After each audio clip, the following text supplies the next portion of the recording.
হরে কৃষ্ণ।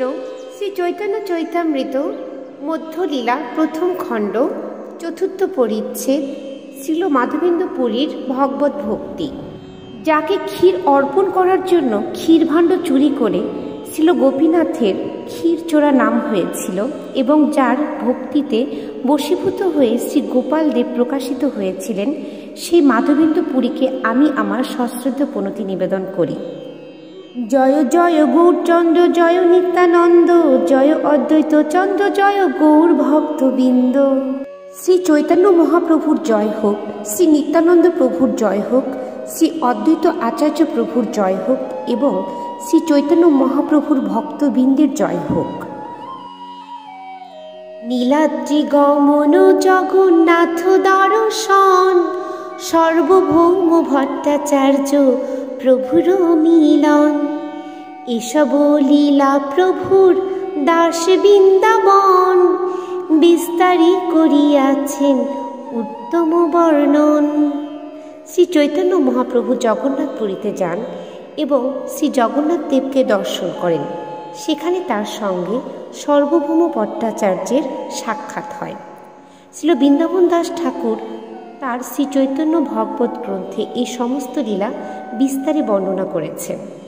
সহজে বিচিত্র মধুর চৈতন্য বিহার, বৃন্দাবন দাস মুখে অমৃতের ধার। শ্রী চৈতন্য মহাপ্রভুর এই সমস্ত লীলা স্বাভাবিকভাবেই অত্যন্ত বিচিত্র ও মধুর, আর তা যখন শ্রীল বৃন্দাবন দাস ঠাকুর বর্ণনা করলেন তখন তা অমৃতের ধারার মতো মাধুর্যমণ্ডিত হল। অতএব তাহা বর্ণিলে হয় পূর্ণ রুক্তি, দম্ভ করি বর্ণি যদি তৈছে নাহি শক্তি। তাই আমি যদি তা বর্ণনা করার চেষ্টা করি তাহলে তা পূর্ণরূক্তি হবে, সুতরাং দম্ভ করে তা বর্ণনা করার শক্তি আমার নেই।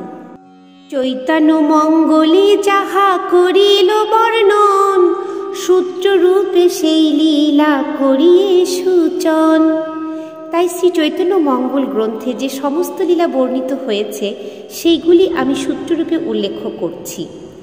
তারও সূত্রে আছে দেহ না কইল বর্ণন, যথাকথঞ্চিত করি যে লীলা কথন।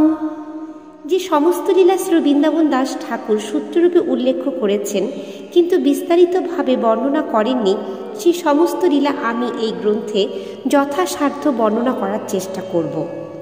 অতএব তার পায়ে করি নমস্কার, তার পায়ে অপরাধ না হোক আমার।